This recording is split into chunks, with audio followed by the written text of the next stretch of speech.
نہیں یہ پاک افغان سرحد کے قریب ہے، وہاں سے ان 2 لاشوں کو یہاں سول اسپتال کوئٹہ لایا گیا۔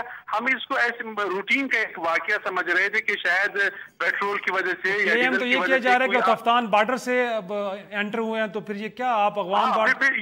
یہ تھوڑا سا میں آپ کو بتا رہا ہوں، لاشوں کو جب منتقل کیا رات کو، جب امریکہ نے یہ کلیم کیا کہ انہوں نے یہاں بلوچستان میں ڈرون حملہ کیا ہے، تو اس کے بعد ظاہر ہے پھر میڈیا نے بھی اس پہ فوکس کیا۔ پھر ہم گئے یہاں، ان لاشوں کو سول اسپتال کوئٹہ لایا گیا۔ ایک شخص کی شناخت محمد اعظم کے نام سے ہوئی، اس کے چچا تھے حاجی خدائے نظر، اور ساتھ ہی ان کے بھائی محمد قاسم جو تھے وہ آئے۔ یہ بلوچستان کا علاقہ ہے، پاک ایران سرحدی شہر جو پاکستان کا شہر ہے تفتان، یہ اس کا رہائشی تھا۔ ان کی جو لاش ہے وہ ورثاء کے حوالے کر دی گئی، اور ساتھ ہی حکومت بلوچستان نے یہ بھی اعلان کیا کہ محمد اعظم کے جو ورثاء ہے انہیں 10 لاکھ روپے معاوضہ بھی دیا جائے گا۔ لیکن جہاں تک یہ ولی محمد کی لاش ہے، یہ ظاہر ہے بالکل آپ کوئی پہچان نہیں سکتے، یہ بری طرح جلس گئی تھی، ظاہر ہے کوئی اس کو آئیڈینٹیفائی نہیں کر سکتا تھا۔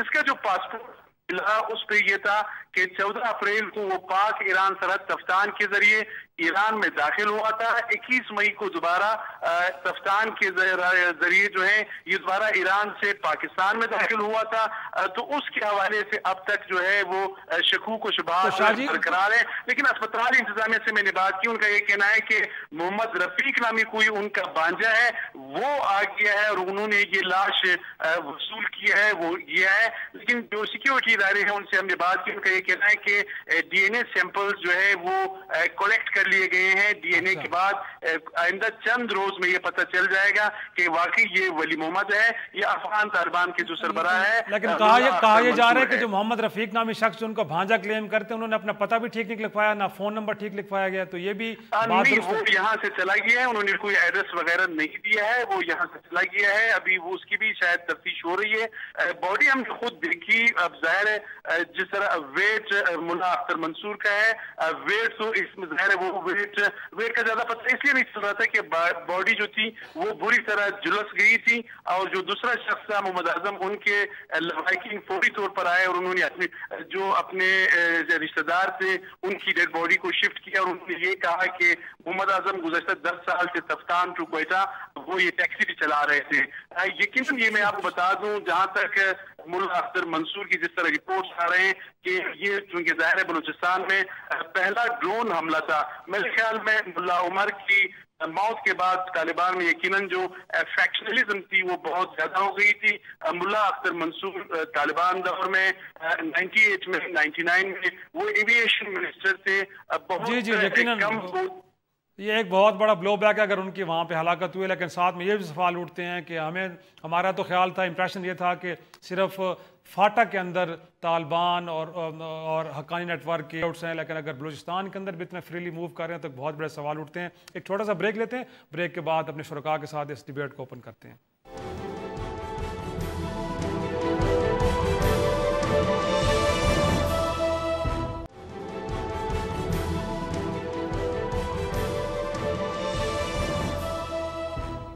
پروگرام میں ایک بار پھر خوش آمدید۔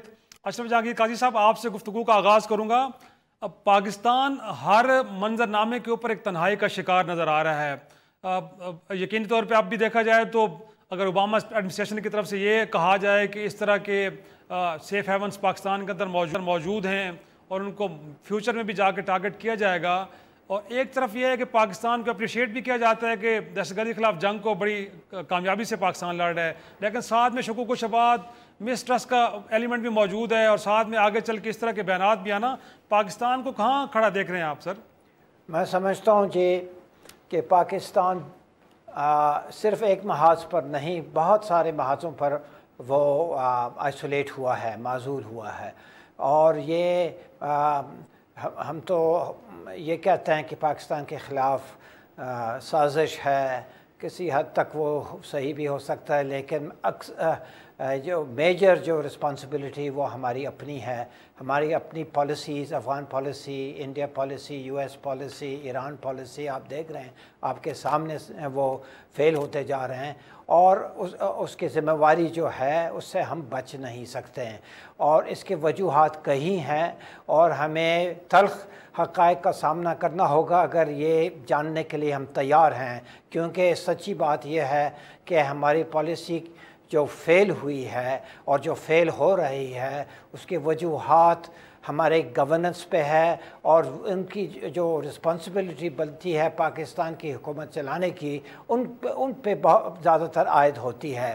فارن آفس کو تو ایک اسکیپ کوٹ بنایا جاتا ہے. کاش کہ فارن آفس کا وہ انفلوئنس ہوتا فارن پالیسی پہ جو کہ ہونا چاہیے، اور اکثر ممالک میں ہوتا ہے، لیکن یہاں بھی ہماری فیلئر ہے. کیونکہ میں سمجھتا ہوں کہ فارن آفس کا فرض بنتا ہے کہ جب وہ اگنور ہو اور جب ان کی جو ایڈوائس ہے، مشورہ ہے، جو کہ اکثر صحیح بھی ہوتا ہے اور بیلنسڈ ہوتا ہے اور ایکسپیرینس کی بنیاد پر دی جاتی ہے، تو وہ اس کے لیے لڑیں، وہ اس کے لیے کھڑے ہو جائیں کہ جو ہم عرض کر رہے ہیں وہ صحیح ہے. آپ کو اس کو مد نظر رکھنا ہوگا، فیصلہ آپ کا ہے، لیکن ہم جو ہے اگنور ہونے کے لیے بالکل تیار نہیں ہے. لیکن اس کے لیے ہمت اور حوصلہ کی ضرورت ہے جو کہ اب تک نہیں دکھائی گئی. آپ ایک سابق سفارتکار رہے ہیں سر، بڑے اہم عہدوں پہ فائز رہے ہیں. ہماری کنفیوژن دور کر دیجئے کہ کیا واقعی سیاستدان اس ملک کی خارجہ پالیسی بناتے ہیں؟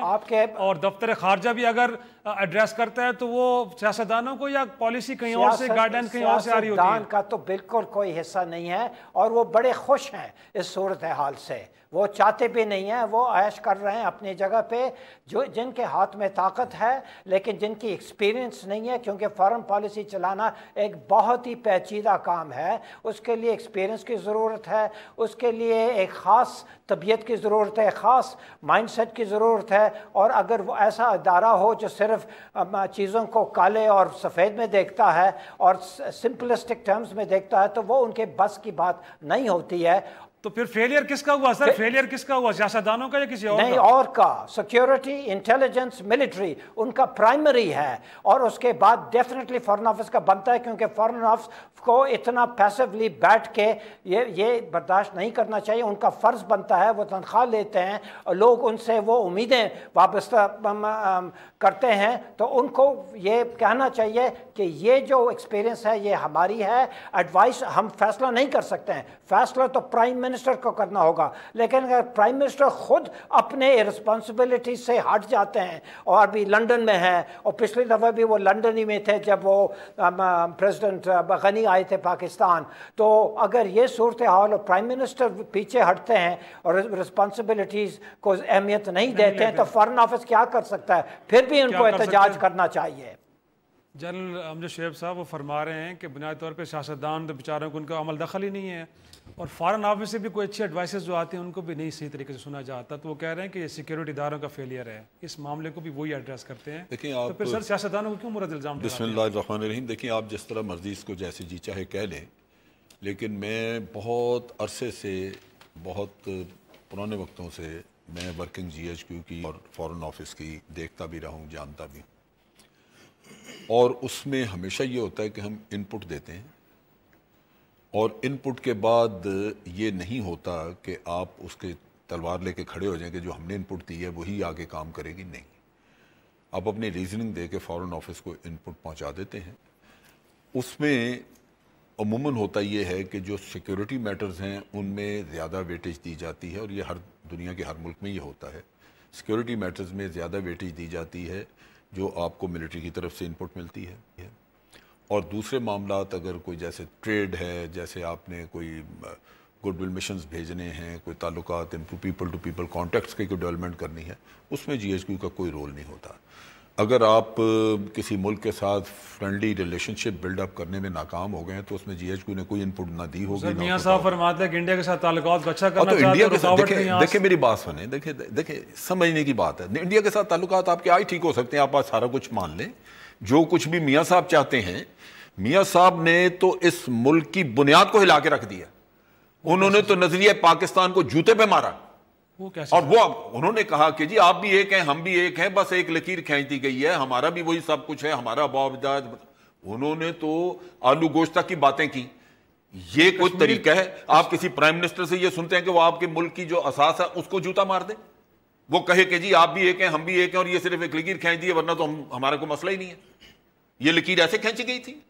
جو آپ کی تاریخ ہے اس میں واضح بتا، آپ کی بنیاد یہی ہے کہ نہ آپ وہ ہیں نہ ہم وہ ہیں، ہندو ایک الگ قوم تھی، ہم ایک الگ قوم تھے، یہی بنیاد تھی جس کے اوپر قائد اعظم نے ملک مانگا۔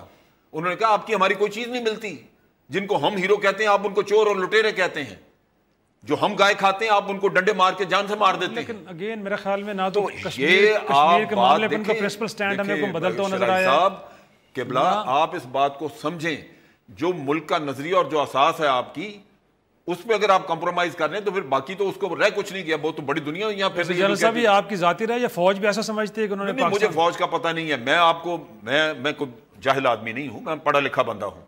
آپ کا کیا خیال ہے کہ میں جو کچھ کہہ رہا ہوں میں ایسے ہوا میں باتیں کر رہا ہوں؟ صحیح۔ یہ میاں صاحب کی ویڈیو ہے جو انہوں نے باتیں کی ہیں، صحیح، آپ سنیں، آپ دنگ رہ جائیں گے کہ یہ ملک کا وزیر ہے۔ اور پھر آپ دیکھیے کلبھوشن یہاں سے پکڑا گیا ہے، ہمارے ملک میں قتل و غارت کیا نہیں ہوا کراچی میں اور کیا نہیں ہوا بلوچستان میں، اور وہ آدمی اقرار کرتا ہے، اور میاں صاحب جا کے لندن میں بیان دیتے ہیں کہ جی یہ جو کسی نے پوچھا کلبھوشن پکڑا گیا تو اس کا بھی کیا آپ کچھ بات کریں، تو انہوں نے کہا نہیں ہمیں بھی دخل نہیں دینا چاہیے انڈیا کے معاملات میں، اس کو بھی دخل نہیں دے۔ آپ یونائٹڈ نیشن کے سیکرٹری جنرل ہیں جو مشورہ دے رہے ہیں، آپ اپنے ملک کی وکالت کریں۔ آپ کے ملک میں جو قتل و غارت اور تباہی ہوئی ہے وہ آج آپ ڈوزیر کی باتیں کرتے تھے، آج تو ایک زندہ جیتا جاگتا ثبوت آپ کے ہاتھ میں ہے، اور آپ کہتے ہیں جی ان کو بھی بڑے کنسرن ہے ہمارے ساتھ۔ یہ وزیر اعظم آپ کا، یہ چیزیں دیکھنے والی ہیں شرائع صاحب۔ آپ یوں کسی کے جا کے دہلیز پہ ملبہ نہیں پھینک سکتے، لیڈرشپ ہے نہیں یہاں پہ۔ اگر لیڈرشپ ہو تو کسی اور کو کوئی کام کرنے کی ضرورت نہیں، وہ خود سارا سنبھالیں گے۔ اب اس میں جی لیکن سر اگر انگور اڈے کے معاملات آپ خود طے میں کر انگور رہے اڈے ہیں کا بتاتا ہوں کیا تو ہوا ہے۔ ان معاملات کو بھی خود ہی دیکھ لیجئے، پھر کیوں نہیں، آپ انگور اڈے کا خود نہیں دیکھا، یہ بھی سارا میں آپ کو بتاتا ہوں۔ انگور اڈے پہ کیا ہوا ہے، جو ترخم پہ ہوا قصہ، اس کے بعد یہ جھگڑا نکلا کہ جی آپ کی 8 پوسٹ، آپ نے انگور اڈے تک 8 پوسٹ لگائی ہیں، ان کی الائنمنٹ سیدھی کریں کیونکہ یہ ہمارے علاقے میں آپ نے گیٹ بنایا ہوا ہے۔ چنانچہ الائنمنٹ چیک کی گئی، 8 پوسٹ بن گئی ہیں، اور ان میں انگور اڈے کی پوسٹ جو ہے جو دروازہ بنایا گیا ہے وہ افغان سائڈ پہ آتا ہے۔ یہ چیز پرائم منسٹر کے نوٹس میں لائی گئی، منسٹر آف ڈیفنس کے نوٹس میں لائی گئی، اور ان کو بتایا گیا، اور ان کی اجازت سے ایک چیز ہو سکتی تھی، ان کو کہا جی اگر آپ کہتے ہیں ہم ڈوزر لے جا کے گیٹ گرا دیتے ہیں، وہ گیٹ اور اس کے ساتھ ایک کمرہ ہے جس میں امیگریشن والے بیٹھتے ہیں، اور اگر آپ گڈ ول چاہتے ہیں تو ہم بنا بنائی چیز ان کے حوالے کر دیتے ہیں۔ 1 انچ زمین نہیں کسی نے دی۔ لیکن وہ یہ پروپیگنڈا کر رہا ہے جو شخص آپ کے ملک میں یہ کہہ رہا ہے کہ ہم نے زمین ان کو دے دی، 1 انچ زمین نہیں ادھر گئی۔ 8 پوسٹیں آپ نے بنا کے ان کے ساتھ کوارڈینیشن کی ہے۔ پہلی دفعہ یہ ایک معاملہ طے ہوا ہے جہاں پہ دونوں فورسز، دونوں ملک جو ہیں وہ ایک دوسرے کے ساتھ بارڈر کی کوارڈینیشن کے اوپر ایگری کی ہیں۔ تو یہ غلط بیانیاں کر کے اور ایسے قصے اگر باہر چھپا دیں، اخباروں میں کریں، آپ اپنی قوم کے ساتھ زیادتی کر رہے ہیں، ان کو غلط راستے پہ ڈال رہے ہیں، ورنہ 1 انچ زمین کسی نے نہیں دی یہاں سے۔ امتیاز صاحب آپ کو بھی گفتگو میں شامل کرتے ہیں۔ ایک تو یہ ہے کہ انفیکٹ اگر سیاستدانوں کے بارے میں کہا جا رہا ہے کہ ان کا ریاکشن کو اتنا اچھا نہیں تھا، اس معاملے کو اتنا بہتر وے میں ایڈریس نہیں کر رہے، تو وزیر خارجہ امریکہ کے کالز تو پرائم منسٹر کو بھی کیا انہوں نے، آرمی چیف کو بھی کیا ہے، تو آپ سمجھتے ہیں کہ اگر سیاستدانوں کے اینڈ پہ تو ریاکشن کو اتنا اچھا نہیں تھا، بٹ ملٹری اداروں کے اینڈ پہ چیزوں کو ٹھیک طریقے سے ایڈریس کیا گیا ہے، اور ابھی تک کنفیوژن تو برقرار ہے سر کہ ولی محمد کی ملا منصور تھا، تو ہمارے اینڈ پہ تو ابھی تک کوئی چیز کنفرم نہیں ہوئی کہ کیا وہ تھا یا نہیں تھا، تو کیا آپ سمجھتے ہیں کہ سیکیورٹی اینڈ پہ ہم یہاں پہ بھی کچھ ٹھیک وے میں آگے بڑھ رہے ہیں یا لیک کر رہے ہیں کہیں پہ؟ دیکھیے اس میں سیکیورٹی یا سویلین کی تو بات ہی نہیں ہے، اس میں بنیادی بات میرا خیال ہے اگر ہم دیکھیں کہ سب سے پہلے جو کنفیوژن ہے وہ واشنگٹن سے شروع ہوئی ہے۔ صدر اوباما نے اپنے بیان میں جو ویتنام میں انہوں نے کل دیا، یہ واضح طور پہ کہا کہ جو لوگ بھی ہمارے مقاصد کے خلاف ہم ان کے خلاف جائیں گے، اور پاکستان میں ہم نے اس بندے کو مارا ہے۔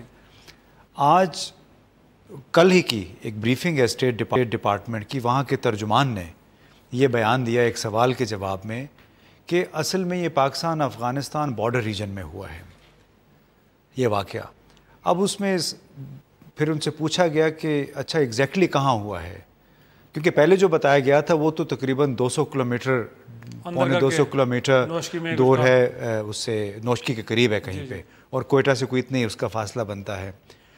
تو انہوں نے کہا کہ نہیں مجھے ہمیں ایگزیکٹ نہیں پتہ، لیکن یہ پاکستان افغانستان بارڈر میں. پھر امریکی صحافی تھا، اس نے جوابی سوال پوچھا کہ اچھا آپ منصوبہ بندی کرتے ہیں کسی کو مارنے کی، اوپر سے آپ بم گراتے ہیں، اس کے نتیجے میں لوگ بھی مرتے ہیں، گاڑی بھی تباہ ہوتی ہے، آپ کیا صرف محض ایک اندازے کی بنیاد پہ یہ حملہ کر رہے ہیں؟ تو اس انداز سے امریکی دفتر خارجہ کے ترجمان نے اپنے صدر کو بھی جھوٹا قرار دے دیا ہے. بالکل ایسے ہی جب صدر اوباما نے ریمنڈ ڈیوس کے بارے میں کہا تھا کہ پاکستان جنیوا کنونشن کی خلاف ورزی کر رہا ہے ہمارے ایک ڈپلومیٹ کو گرفتار کر کے، تو اس میں کنفیوژن وہاں سے شروع ہوئی. اب پاکستان جیسا ملک، ہمیں یہ بھی سمجھنا چاہیے، بالکل بے بس ہے موجودہ حالات میں، چاہے وہ اس کو ملٹری ہینڈل کر رہی ہے چاہے سویلینز ہینڈل کر رہے ہیں. اور جو اشرف جہانگیر قاضی صاحب نے شروع میں جو بات کی وہ بالکل صحیح ہے کہ اس وقت پاکستان بہت سارے محاذوں پہ ایک طرف پھنسا ہوا ہے، اور بہت سارے محاذوں پہ جو ناکامی ہے وہ بھی پاکستان کی اپنی وجہ سے، اپنی پالیسیوں کی وجہ سے ہے. تو یہ ہم خمیازہ ایک لحاظ سے بھگت رہے ہیں ان پالیسیوں کا جو کہ مختلف حکومتوں کے دوران اختیار کی گئی ہیں. یہ کوئی اوور نائٹ نہیں ہوا ہے. اب سوال یہ ہے کہ آیا ہماری فوجی اور سیاسی قیادت اس میں سے نکل پائے گی کہ نہیں، کیونکہ آپ امریکہ کے خلاف اعلان جنگ تو نہیں کر سکتے، نہ ہی ہماری یہ حیثیت ہے. بہت ہوگا تو ہمارے بعض نادان دوست ہیں کہہ دیں گے ہمارے پاس نیوکلیر بم ہے. بھئی نیوکلیر بم آپ نے استعمال تو نہیں کرنا ہے، نہ ہی کوئی اس مہذب دنیا میں آج کل کوئی نیوکلیر کی بات کرتا ہے. تو اس کے لیے ہمیں میرا خیال ہے کہ تمام سیاسی فوجی قیادت کو مل کے ایک نیا راستہ شاید تلاش کرنا ہوگا اس تمام دلدل سے نکلنے کے لیے. کورس کریکشن اس کو کہتے ہیں، یعنی آپ کو راستہ اپنی تصحیح کرنی ہے. وہ تصحیح کس طرح ہوگی وہ اب دیکھیے، اللہ خیر کرے. کورس کریکشن کے لیے کیا انیشیٹو؟ ایک چھوٹا سا بریک لیتے ہیں سر، بریک کے بعد آپ ہی کی طرف کہ کیا یہ کورس کریکشن کے لیے کوئی انیشیٹو نظر آ بھی رہا ہے کہ نہیں آ رہا، اس پہ بھی بات کریں. ایک چھوٹا سا بریک لیتے ہیں، بریک کے بعد گفتگو آگے بڑھائیں گے.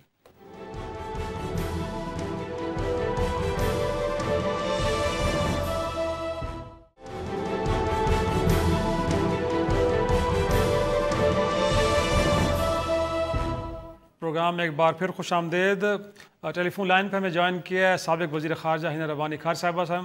آپ ڈسکشن ہم کر رہے تھے، اشرف جہانگیر قاضی صاحب جو یو این میں ہمارے مستقبل مندوب بھی رہے ہیں، وہ بھی فرما رہے تھے کہ انفیکٹ سیاستدان خارجہ پالیسی بناتے نہیں ہیں، یہی وجہ ہے کہ بہت سارے محاذوں میں پاکستان ناکام نظر آ رہا ہے. تو ہنا ربانی خار صاحب آپ کو بھی یہی لگتا ہے کہ دفتر خارجہ اور سیاستدانوں کا انپٹ انفیکٹ ہے نہیں، کہیں اور سے پالیسیز بن رہی ہیں تبھی پاکستان فیلئر کا شکار ہو رہا ہے؟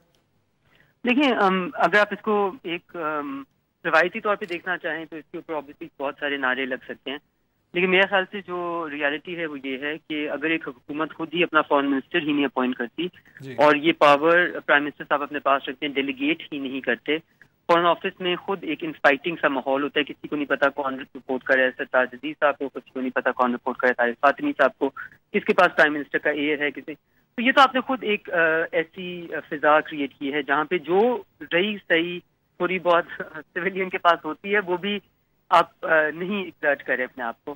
جہاں تک ایک نارمل دور کا سوال ہے، آئی وڈ کنسیڈر آر دور، مطلب ہمارے دور کو اگر دیکھا جائے تو یقیناً دیکھیں جہاں سویلین جہاں پہ ان کے پاس ان کو مسئلہ ہوتا ہے وہ یہ ہوتا ہے کہ they don't have direct access to intelligence information.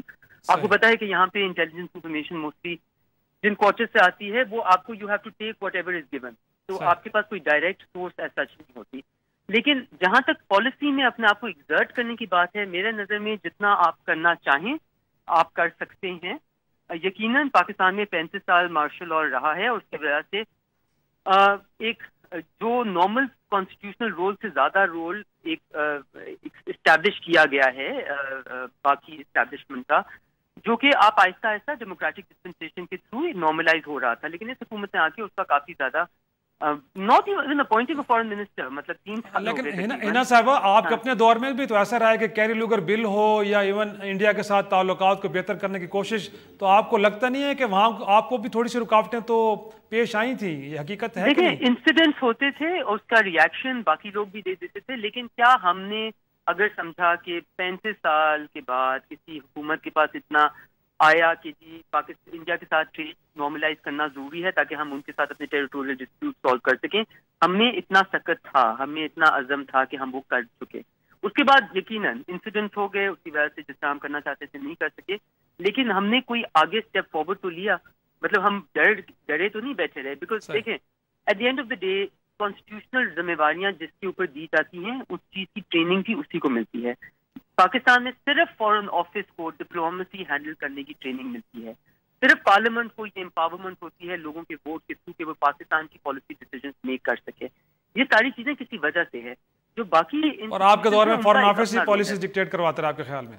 نہیں, میں آپ کو میں وہی بات کر رہی ہوں نا, نعرے تو میں ماننے نہیں آئی, میں آپ کو ریالٹی بتانے آئی ہوں کہ جتنا ایک رول ہونا چاہیے تھا اس سے شاید کم تھا. لیکن یقیناً ہم اپنے آپ کو بہت زیادہ ایگزرٹ کرتے رہے. میں کہوں گی کہ افغانستان کے اوپر انڈیا کی میں نے آپ کو ایگزامپل دی تھی, افغانستان کی میں آپ کو ایک اور ایگزامپل دے سکتی ہوں. ہم نے APTTA Afghanistan Pakistan transit trade agreement normalise کیا. ہم نے ان کے جو گروپ تھے جو پاکستان کو سمجھے جاتے تھے کہ پاکستان سے ہاسٹائل ہیں, بے شک وہ قانونی صاحب ہوں, بے شک وہ عبداللہ صاحب ہوں, ہم نے ان سب کو ریچ آؤٹ کیا. بیکاز ہماری نظر میں افغانستان کی حکومت کا جو پریروگیٹو ہے ڈیسائیڈ کرنے کا وہ صرف افغان پیپل کے پاس ہے. وہ ایک دفعہ ڈیسائیڈ کر لیں تو جو بھی وہاں پہ درسر اقتدار ہے اس سے پاکستان کو اچھے طریقے سے رابطے میں رکھنا چاہیے. بہت شکریہ اینا روانی خان صاحبہ.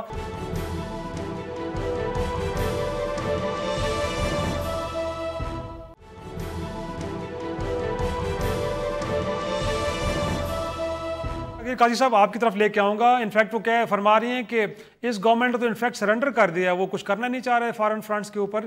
تو آپ کو کیا لگتا ہے وجوہات کیا ہیں کہ آپ کو فوج اور سویلین قیادت آپ کو سیم پیج پہ نظر نہیں آ رہی؟ ہمیں لگتا ہے کہ دونوں کوئی ڈفرینٹ پیجز پہ ہیں. ماضی میں کئی انسیڈنٹس ایسے ہیں جس سے ظاہر ہوتا ہے کہ کوئی فوج اور سیاستدان آپس میں کمفرٹیبل نہیں ہے. تو وجہ کیا آپ کو لگتی ہے سر؟ اور سب سے پہلے میں ایک چھوٹی سی تصحیح کرنا چاہتا ہوں. میں جو ہے پاکستان کا یونائٹڈ نیشنز میں دائمی مندوب کبھی نہیں رہا. میں جب یونائٹڈ نیشنز میں تھا میں یونائٹڈ نیشنز کی طرف سے انڈر سیکرٹری جنرل تھا عراق میں اور پھر سوڈان میں. تو میں direct United nations international civil servant کہہ لیجیے میں تھا. پاکستان کی طرف سے یونائٹڈ نیشنز میں کبھی نہیں رہا ہوں. تو میں نے سمجھا کہ اس کو میں اس طرح وہ کر لوں. جہاں تک پاکستان میں سول ملٹری ریلیشنز ہے, یہ تو صرف فارن پالیسی سے اس کا تعلق نہیں ہے, یہ نیشنل پالیسی بھی اس کا شکار ہے اور یہ پاور پلیز کا نتیجہ ہے. اب پاکستان جس انداز میں اور جس صورتحال میں معرض وجود میں آیا تو یہ ضروری تھا کہ پاکستان کو شروع میں سیکیورٹی اسٹیٹ بننا ہی تھا, کیونکہ ہندوستان کی طرف سے اور بہت سارے مسائل تھے, ریفیوجیز کا آنا وغیرہ وغیرہ, پانی کا مسئلہ, کرنسی کا مسئلہ اور دھمکیاں جو ہیں ہندوستان کی طرف سے, تو سیکیورٹی اسٹیٹ کو تو بننا ہی تھا. لیکن اگر آپ ہمیشہ سیکیورٹی اسٹیٹ ہی رہیں گے تو آپ کی ڈیولپمنٹ کے اوپر اس کا بہت منفی اثر پڑتا ہے, اور جب ڈیولپمنٹ کے اوپر منفی اثر پڑتا ہے تو پھر سیکیورٹی پر بھی منفی اثر پڑتا ہے. تو ہمیں سوئچ کرنا چاہیے تھا کسی وقت from security state to development orient state, جو صحیح معنوں میں اب تک نہیں ہوا. 70 سال تقریباً گزر گئے اور ہم اب تک سیکیورٹی اسٹیٹ ہیں. یہ ایک بہت بڑی اسٹیٹ فیلئر کی علامت ہے, اور یہ ہم اوروں پہ نہیں ڈال سکتے ہیں. یہ ٹھیک ہے کافی حد تک ہندوستان کی دشمنی یا افغانستان کی لیک آف کے نان کوآپریشن یا ایران کی طرف سے کچھ یہ وہ, امریکہ کی طرف سے یہ, لیکن بالآخر جو ہے ہمیں رسپانسبلٹی لینی پڑتی ہے اپنے مطلب حکمرانیت چلانے کے لیے. آپ کے خیال میں جو امتیاز صاحب فرما رہے تھے کہ ایک کوشش ہو رہی ہے کہ دونوں طرف کی قیادت ایک پیش پہ آ جائے اور بالکل نہیں ہے. اب تو خیر ڈومیننس ہو گیا کمپلیٹلی سیکیورٹی ایجنسی بشمول ملٹری, اور ہمارے جو فارن آفس ہے مجبوراً سننے کے لیے ان کو بھی ضرورت سے زیادہ ہاکش بننا پڑتا ہے, نہیں تو ان کی آواز ہی کوئی نہیں سنے گی. کوئی سننے کے لیے تیار نہیں ہوگا. تو فارن آفس حالانکہ سب ان پٹ دینے فارن پالیسی کے حوالے سے ان پٹ دینے کے لیے سب سے اہل منسٹری ہے, اور اب بھی ہمارے جو ڈپلومیٹس ہیں اور سینئر ڈپلومیٹس بھی اور جونیئر بھی سب لیول پر بڑے اچھے لوگ ہیں, بہت ہی اچھے لوگ ہیں، لیکن ان کو موقع نہیں دیا جاتا ہے، اور اگر وہ اپنے خیالات کا برملا اظہار کرے تو پھر وہ ہو سکتا ہے ان کے کریئر پہ اس کا منفی اثر پڑے، لہٰذا وہ ذرا دب جاتے ہیں۔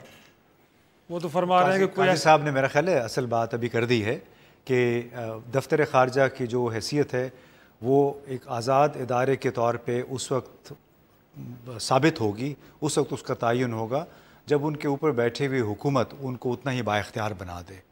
ابھی اس وقت جو مسئلہ ہے دفتر خارجہ 3 کلیدی افراد میں بٹا ہوا ہے، سرتاج عزیز صاحب، طارق فاطمی صاحب اور فارن سیکرٹری صاحب، اور اس کی بنیادی وجہ ہماری سویلین حکومت ہے، چونکہ وزارت خارجہ کا چارج نواز شریف نے اپنے پاس رکھا ہوا ہے، حالانکہ ان کے پاس کل وقتی وزارت خارجہ کو دیکھنے کا نہ تو موقع ہے، نہ شاید ویژن بھی نہیں ہے اتنی کہ وہ یہ باریکیاں ہیں ڈپلومیسی کی اس کا ادراک کر سکے۔ شاید وہ بھی اس لیے رکھ رہے ہوں کہ کیونکہ معاملات کہیں اور طے ہوتے ہیں تو پھر نہیں، دیکھیں نا، اس کا مطلب ہے کہ آپ نے سرنڈر کر دیا، ووٹ آپ کو اس وجہ سے نہیں ملا کہ آپ یہ فرض کر لیں کہ اس کو کوئی اور دیکھ رہا ہے لہٰذا میں کام نہ کروں۔ آپ پارلیمان کے لوگوں کے، غریب لوگوں کے ووٹ لے کے آ کے وزارت عظمیٰ میں بیٹھ گئے ہیں، وزیر اعظم ہاؤس میں، اور آپ صرف اس وجہ سے کھل کے بات نہیں کرنا چاہتے فوج کے ساتھ کہ کہیں آپ کی کایا نہ پلٹ جائے۔ بھئی آپ پھر سیاست نہ کریں، آپ کو عوام نے ووٹ دیا ہے اس امر کے لیے کہ ان کی زندگیاں سنواریں اور اس ملک کی خارجہ پالیسی کا تعین کریں۔ اگر آپ وہ نہیں کر رہے ہیں تو لامحالہ فوج کرے گی۔ آپ کا اپنا کردار شک و شبے سے بالا تر ہو، آپ پارلیمان کو پارلیمان سمجھیں، کابینہ کی میٹنگز کریں۔ آپ کو معلوم ہے، آپ تو رپورٹ بھی کرتے رہتے ہیں کہ کتنی کابینہ کے اجلاس ہوئے ہیں۔ تو جس ملک کی حکومت خود بخود حکمرانی کو، حکومت کاری کو صرف 4 5 6 7 لوگوں تک محدود کر دے، پارلیمان کو بالکل نظر انداز کر دے، تو ظاہر ہے دوسرا ریاستی ادارہ تو اس پہ پھر قبضہ کرے گا، وہ تو پھر مجبور سمجھے گا خود کو یہ معاملات ہاتھ میں لینے کے۔ چابہار پہ بھی آپ سے بھی لوں گا جی، یقیناً چابہار کے معاملے پہ بھی یہی کہا جا رہا ہے، اب تشویش کا اظہار کیا جا رہا ہے کہ وہاں پہ انڈین انویسٹمنٹ آ گئی۔ میں آپ کی توجہ ایک اور چیز کی طرف دے رہا ہوں۔ دیکھیں بات یہ ہے، حکومت نہیں کر رہی، پرائم منسٹر نہیں کر رہا، اور پرائم منسٹر اس مصیبت سے باہر نہیں آ رہا جو آج پاناما لیک کے وساطت سے اس کو چپکی ہوئی، لیکن پارلیمنٹ کدھر ہے؟ پچھلے 8 سال میں فارن پالیسی پہ 2 دفعہ صرف پارلیمنٹ پہ بات ہوئی ہے، ڈسکس ہوئی ہے، اور انہوں نے کچھ گائیڈنس، کوئی کام کیا۔ ایک زرداری صاحب کے وقت میں جب سلالہ کا انسیڈنٹ ہوا تھا اور امریکہ کے ساتھ ڈیل کرنے کے لیے کچھ guide lines, policy guide lines وضع کی ہماری پارلیمنٹ نے، اور پھر امریکنز کو بعد میں معافی مانگنی پڑی کہ جی سلالہ کے انسیڈنٹ پہ معافی مانگتے۔ آپ نے پارلیمنٹ نے ڈیسیژن کیا کہ جی ان کی یہاں سے جو ان کی لاجسٹک موومنٹ ہے وہ روک دیں، یہ کریں وہ کریں۔ اور دوسرا، ان کے دور میں آ کے یمن کے معاملے پہ ایک ہوا۔ پارلیمنٹ کیوں نہیں اپنی اتھارٹی لیتی کہ وہ فارن پالیسی کو ڈیبیٹ کرے، وہاں ڈسکس کرے ایشوز کو؟ پارلیمنٹ تو کسی زمانے میں فیصلہ کیا تھا کہ طالبان کے ساتھ مذاکرات ہونے چاہیے، لیکن بعد میں کہا گیا نہیں، وہ کہاں گئے مذاکرات؟ آپ نے دیکھا کدھر جا رہے تھے؟ دیکھیں نا، مذاکرات کی بات آپ کر رہے ہیں، اسی دوران میں آپ کے بڑے بڑے واقعات ہونے شروع ہو گئے۔ کراچی ایئرپورٹ کا واقعہ ہو گیا مذاکرات کے دوران ہی، تو وہ تو کہیں جا نہیں رہے تھے، وہ ان کو دے ور جسٹ گیننگ ٹائم، ان کو دیکھنا چاہیے تھا کہ ان کو آگے پیچھے لگا کے چلا۔ لیکن سر ایک چیز اور بھی، پارلیمنٹ میں بھی یہ کنسنسس نہیں تھا کہ آپ ان سے ضرور بات کریں۔ دیکھیں پیپلز پارٹی نے اپنے دور میں یہ کام ٹرائی کر کے دیکھ لیا، سوات کے معاملے میں انہوں نے بات چیت کی، ایک ایگریمنٹ ہوا، ANP کی حکومت تھی، اگلے دن وہ مکر گئے وہاں سے، اور پھر آپ کو سوات میں آپریشن کرنا ویسے پاکستان میں مذاکرات کا مفروضہ بالکل غلط تھا، کیونکہ یہ ٹیررسٹ ہیں، یہ کوئی اپنی سرزمین سے غیر ملکی افواج کو امریکہ بھی تو نکالنے کہہ رہا ہے قطر میں دفتر کھلے ہوئے ہیں، وہ افغان طالبان ہیں، وہ افغان، ہم جو TTP جو ہے وہ دہشت گرد تنظیم ہے، اس میں بھی بڑا مختلف۔ دیکھیں طالبان، افغان طالبان، شاید صاحب دیکھیں افغان طالبان جو تھے وہ حکمران تھے، ایک حکومت چلا رہے تھے جیسی بھی تھی، آپ نے ان کو حکومت سے نکالا، وہ اس حکومت کو واپس لینے کے لیے لڑ رہے ہیں، ان کا ایک اپنا ایشو موجود ہے، ہمیں اس سے غرض نہیں۔ ہمارے والوں کے پاس تو حکومت نہیں تھی، ہمارے والے تو اپنی شریعت کا نافذ کرنے کے چکر میں اٹھے، تو آپ کس سے کر رہے تھے؟ وہ لوگوں کے گلے کاٹ رہے تھے۔ لیکن بہر صورت دوسرا جو میں ایک پوائنٹ آپ کو دے رہا ہوں، ہمیں اس بات پہ کیوں اتنی پریشانی؟ مثال کے طور پہ ملا منصور ہمارے بارڈر ایریا میں مارا گیا، ہمارے تو اپنے سرتاج عزیز صاحب جو ہیں ہمارے ایڈوائزر ہیں فارن، انہوں نے واشنگٹن میں اسٹیٹمنٹ دی تھی کہ ہمارے ہاں موجود ہیں یہ، اور انہوں نے نہ صرف یہ کہا 2002 سے لے کے اب تک یا تو مارے جا رہے ہیں یا پکڑے جا رہے ہیں سر، لیکن اگین یہ سیکیورٹی اداروں کا فیلر بھی تو نظر آ رہا ہے سر.